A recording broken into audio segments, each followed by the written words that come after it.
you. And our last panelist, Gregory Ledbetter. All right. Thank you very much indeed. It's lovely to be here with you all. And I'm very sorry, right at the start, a couple of hours ago, when perhaps people were saying hello to me and I couldn't hear you, and therefore I probably just sat there looking like a fool because I hadn't managed to get my speakers on the right setting. So anyway, it's great to be here. So yeah, just a few more notes from me, building on what's already been said, really. It does seem to me a piece of classic Gravesiana in the sense that it's addressing the male ego, deluded in itself, really. I mean, the beginning with that word high on his figured couch, figured, I think, to come back to something that Sean was saying about haunting. Figured, I think, also reads as the word haunted to me here, the figured couch beyond the waves. Obviously we have this dream. He dreams, so he's almost in thrall here, this figure of Theseus later, and of course pointedly that is compared later on to the fact that she never dreams of him. So there's this power reversal that is in play across the whole poem.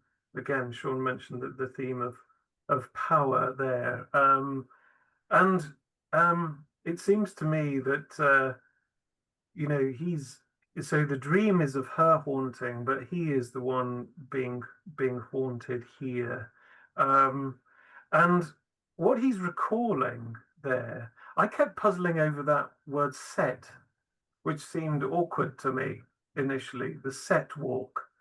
What is the set walk? But then it made me think. Well, actually, that it's perhaps a reference here to the labyrinth, to a particular pattern, and the association that Robert made between the labyrinth and goddess worship. I mean, he makes that quite clear at various points in his writing. So it feels to me that she is very much Ariadne is being figured in that in that context as the goddess, as a manifestation of the goddess in this labyrinth. And to me, that seems to be evoked in the sort of rhymes and half rhymes that are patterned throughout the piece. Obviously, we've got some full ones with vines, pines, but also this nice thing about the waves and the vines, the V sort of moving around there. There's so many beautiful instances of sound patterning across the piece, constancy catching up eventually with company, or company catching up with constancy. So there's a sort of pattern built through it, I think, subtle but also very, very strong. The oyster shell, another sort of image associated, I suppose, with the goddess. The vines foreshadow the Dionysian connection. Obviously, that it's very, very implicit rather than explicit. But it's one of those poems that I think really does reward rereading, actually. And again, this sigh, the sigh that we have from Theseus, seems to be another manifestation of an ego, really, because he's really thinking of himself again. In my erroneous past, she's there. She's trapped in my past. She, the abandoned figure. So there's almost not exactly a pleasure in her abjection, but again, there's a sort of almost a hint of a sort of an affirmation that he was the one with the agency, I suppose, here. But what we find, of course, is that there is a flourishing in his absence. And the regal house could even be the house of which Ariadne is descended, perhaps, as well, it seems to me, on one level, even though obviously we do have the suggestion of a physical place crooked with age. And I love the way that the way he handles the rhythm it really forces you to slow down a great deal. Or taking that oyster shell line, for example, down paths of oyster shell. You can't hurry on here. Shell bordered with flowers. Across the shadowy turf below the vines, it's really spaced out. There's a manipulation of time here. So the space time of the poem, I think, is really opened up with the breath that we have to take in the opening of the vowels. And it also makes me think about quantity, not just stress pattern, actually. I think one of the most interesting things to me about Graves as a poet is that his verse is haunted by quantitative meter, not, through his classical knowledge, not just the counting of the accent. And that makes a big difference, I think. And here I really hear the opening of those patterns, that it feels very spaced, and the time that is taken in and through the meter feels driven by duration as much as accent. And then perhaps final thing from me, she never dreams but calls. So now we're back with Ariadne towards the end there. She is given the agency finally. It does end on this note of quite a subtle agency, but a potent agency, I think. He's there having sort of dreams done to him in a way, but she is calling the living blessing down. She survives beyond him and flourishes and defies the ego. She is playing the queen to nobler company, but I think the affirmation of the poem is that she really is free in a sense, rather than abandoned as he has figured her. I think I'll leave it there. Okay, thank you, Gregory. And we're obviously running over. We have the room for another 20 minutes. Um, no one need feel they're compelled to stay, but everyone is invited to stay, and we'll continue this discussion until they turn the lights out. I want to turn the um, discussion over to the audience, but first, before I do that, last time we had this discussion, we slighted Sean's opportunity to respond to the other panelists. So Sean, I'm going to invite you to respond to what Rachel and what Gregory have just said, and then we'll invite the audience to jump in.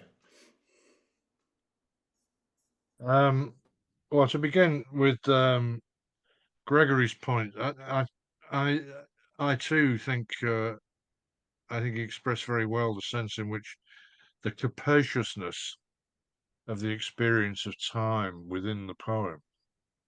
You know, that we're not merely using 24-hour clock time, but something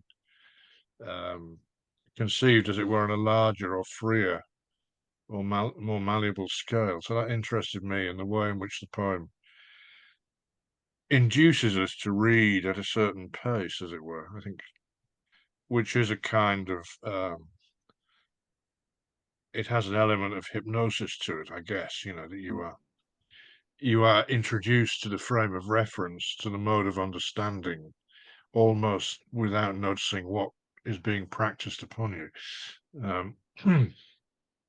I was also really fascinated by Rachel's introduction of the Edwin Arlington Robinson poem, which has long been a great favorite of mine, and it strikes me as a poem written with such metrical ferocity that it's like some kind of infernal machine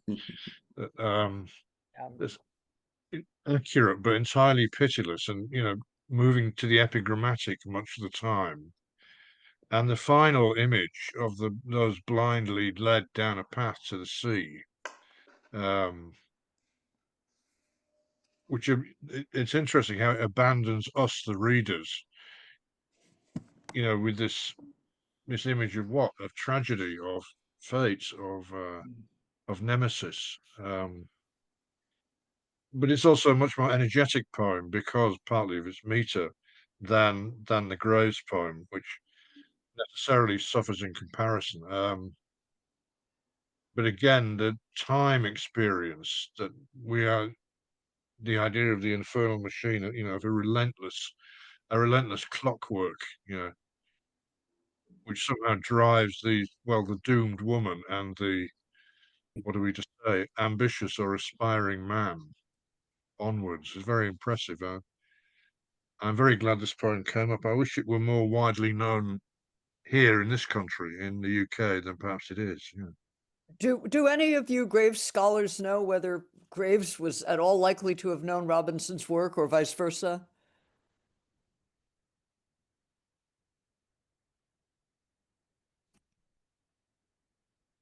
I don't recall seeing any references to Robinson, but I might have the world's worst memory, Rachel.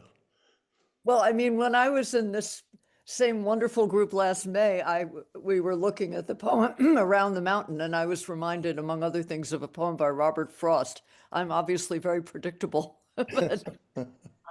And I don't know enough about Frost, I mean, who certainly was a friend and fan of Edward Thomas, and who, you know, so he was interested in at least one World War I poet, but it would be interesting to know. Mm. And of course, with Stevens too. I mean, I don't know if Sean and Gregory share my sense that the diction in the Graves poem is practically spongy.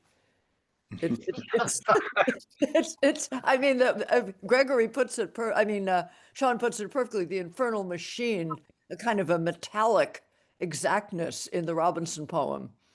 And I find even the images of the, oh God, the flowers glared up at her with frantic eyes. Come on. I had, those lines were troubling to me. It does sound like Alice in Wonderland, really, doesn't it? At that point, Well, and sort of you know, when somewhat the Tennysonian, landscape becomes animated. Yeah. right? Mhm. And the oyster shell bordered with flowers,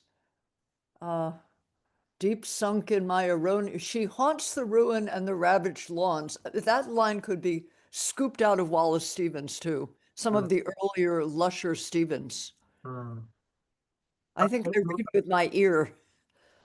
And I'm certainly hearing the Tennyson, as I think you said also. Yeah. Yeah.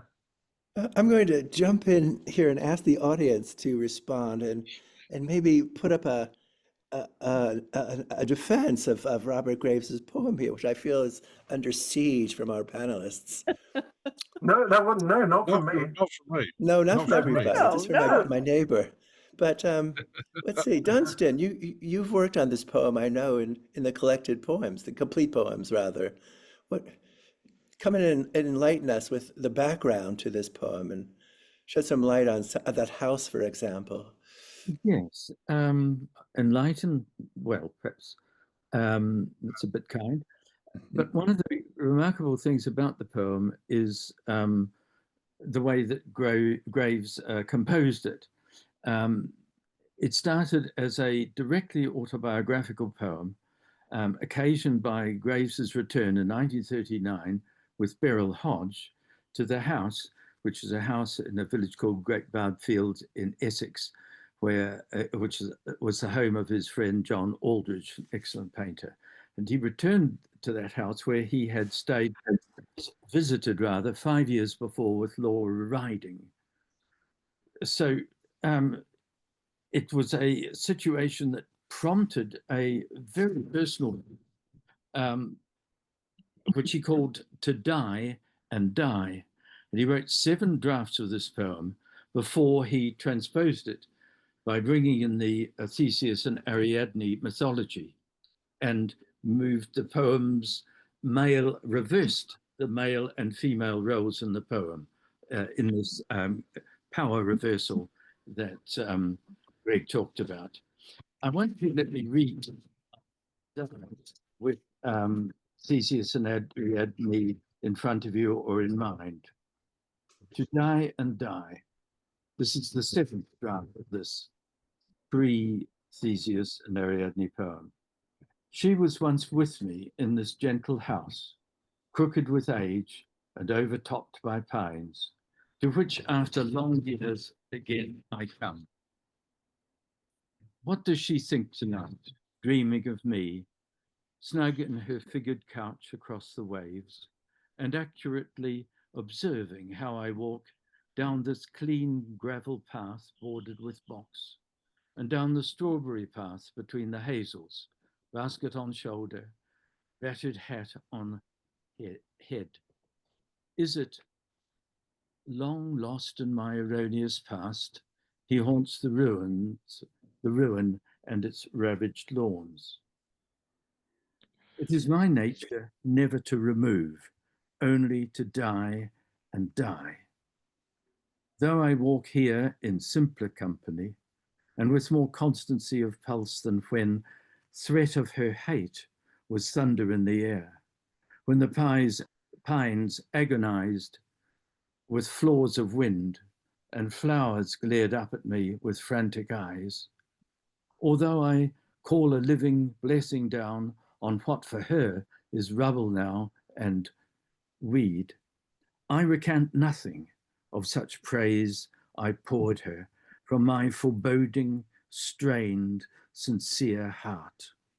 I am the same man, still, revived from death, and grateful for the horror of her parting when she had wearied of my obstinacy. Oh, That word was originally adoration. oh, wow. What's extraordinary is the way that Graves transposes it to the mythological dimension or key, and in so doing gives female role to, and the Theseus role, he reverses them. In other words, to say he, as Greg pointed out, it's questioning the male ego and seeing that Ariadne is in fact agent, capable of agency in the Theseus and Ariadne poem.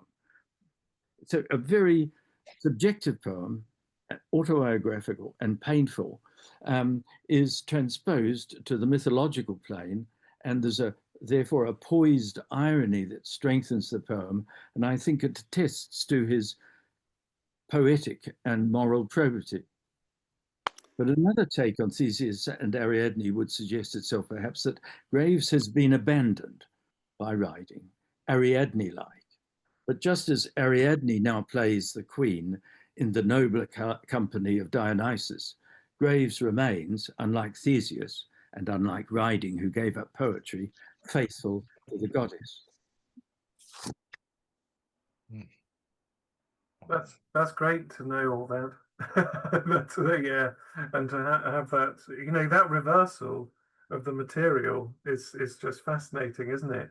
Isn't it? And again, and part of, I can't help but think part of that process, you know, whereby he was just reconfiguring, you know, the entirety of his thinking into the new, as it were, the new, dare I say, paradigm of the goddess. You know, Yes. that is really what a wonderful illustration of that change that is. Yeah. Can I say, I was just going to say, it fascinates me to think that I always thought, oh, that must be somewhere in the Mediterranean, but no, it was Essex. It was Right. English landscape. And I have this letter written at about that time, I suppose. Very dear, very good Beryl, I was so happy this morning with your letter and about Laura's acceptance.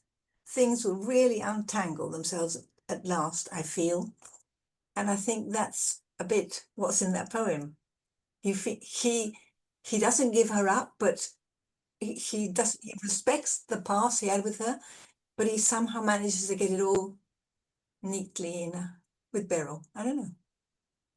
Well, it's fascinating to hear the layers and the transition, the flipping of genders that Dunstan was mentioning. But I do wonder if the new title all by itself transposes the poem into a mythological key.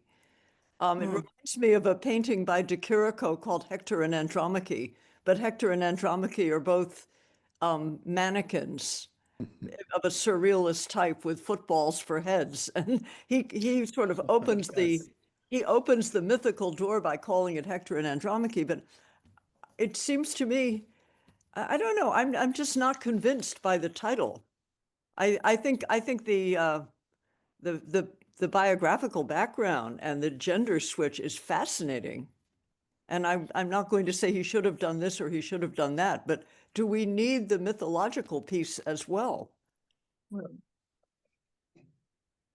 Well, I would say that that's what he's trying to do by the time he's gone through 7 drafts of this painfully personal poem. That's to transpose it, as has been suggested, to a mythological paradigm which makes sense of his experience and puts that experience into a different perspective and gives him that detachment, which I referred to, which enables him to look at Laura, or at the memory of her, not with horror, but with a sympathy or an empathy. It seems to me the poem is an exercise in self-criticism and in empathy. And it seems to me to work very nicely through the mythological pattern, but that's just how I respond to it. What do you think, Lucia? I'm But sorry, just you think- must excuse me. Yeah, I have to leave. Yeah. I was just going to say he probably thought there was no point in Thank you, publishing Sean, for coming by. any longer. I'm sorry, Lucia, I overtalked. Very quickly to say, I just think he thought, well, there's no point in publishing it now. Everything's sorted. But then he probably thought, I'll use it for the Golden Fleece. I don't know. That sounds right. Turned it round. It seems to me more that he's working through something that remains too personal and close Exactly. to the experience. And by transposing it to mythology, he is able to do justice to that experience rather than making a personal issue out of it. Yeah. He makes sense of it in almost a doctrinal way, though, in Theseus and Ariadne. He fixes it into a kind of frieze. Whereas in the earlier drafts, there's a real personal intimacy to the poem. There's an immediacy. You feel this is a real person who's suffering. And in Theseus and Ariadne, you feel that it's frieze work on a temple. It's masterfully written, but it loses some of the poetic force of the original Even poem. though a lot of the lines are identical. Exactly. It's the eye, I think, that helps me feel my way into the poem in the earlier verse. A different kind of poem.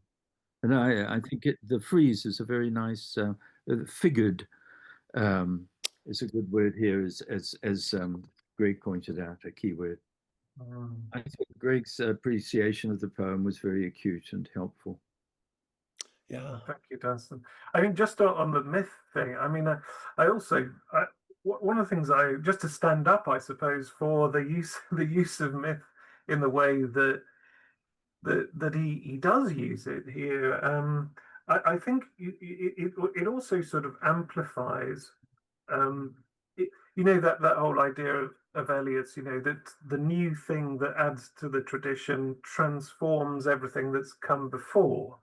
And I like the way that it animates the myth. It animates, in retrospect, as it were, that story in a fresh way. And for me, that is imaginatively fresh and not simply a repetition.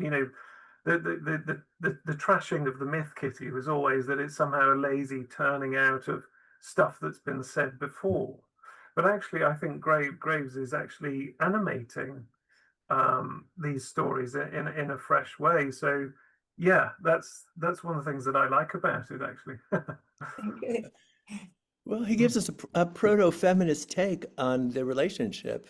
Yeah. He shifts the power from the masculine to the feminine, and so he does interpret the past and make it present. Yeah. But there's something that's lost in doing that as well, depersonalizing the poem.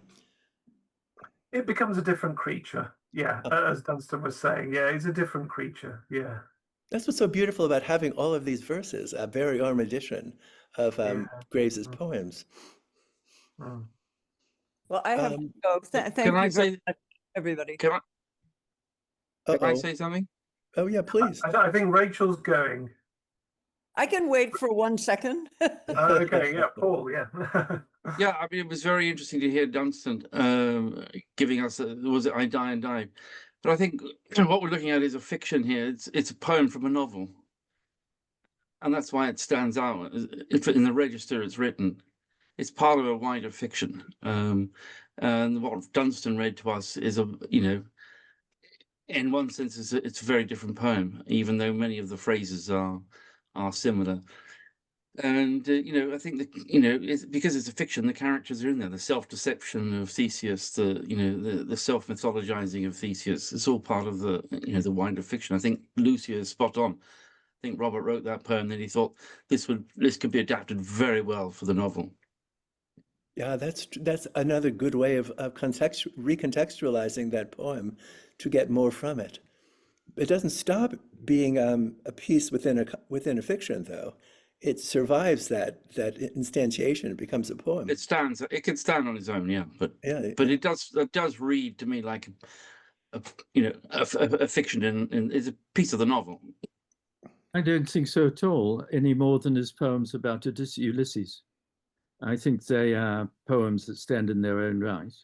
And I think he put them into the Greek, the Golden Fleece, in the same way that he put in She Tells Her Love While Half Asleep. There is no fictional dimension acquired by that poem by being put in the Golden Fleece. And I think this perhaps is more comfortable there, or has a more obvious place. But it seems to me that the poem stands on its own. I think that's what I said. I think I did say it stands on its own. They both do.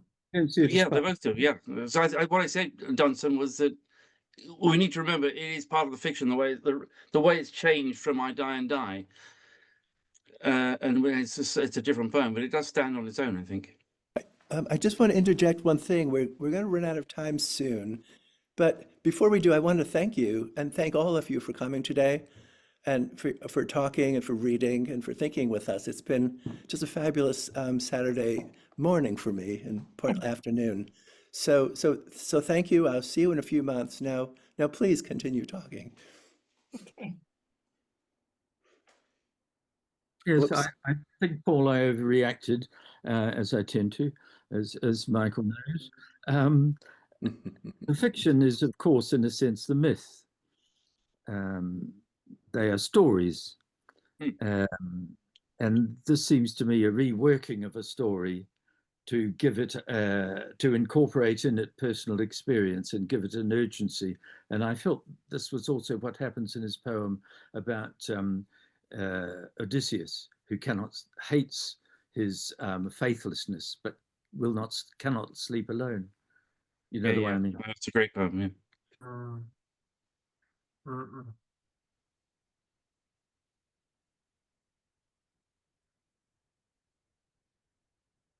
I'm going to have to disappear because I got another call at 7. So I've also got to head, I'm afraid. So I so think I that have to duck we should out. conclude But here. thank you, Michael and Adriana, for doing it. It was great. Thank you, We'll all of see you in you. the spring. Yeah. And thank you, Adriana, for being a great co-host. It's lovely to see you Yeah. again. Thank you, Michael, for everything. Okay, and thank you everyone for joining us today, and hope to see you soon, virtually or in Wait. presence. I don't know. Okay. Thank you. thank you, everyone. Great to see you all. Bye-bye. Bye. Bye. Thank you. Bye.